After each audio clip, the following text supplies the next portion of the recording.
Можете ли вы сейчас принять это предложение? Возможно, так обстоятельства складываются в вашей жизни, что вы не готовы именно сейчас принять это предложение. И, конечно, это вас немного разочарует. Но 3 чаши перед вами – это новые перспективы. Это предложение вам посылает сама Вселенная.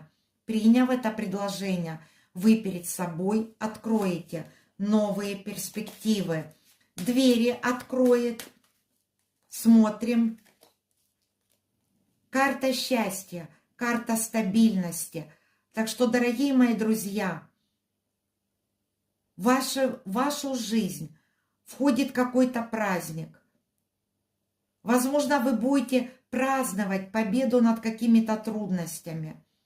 Или когда вы добьетесь каких-то целей,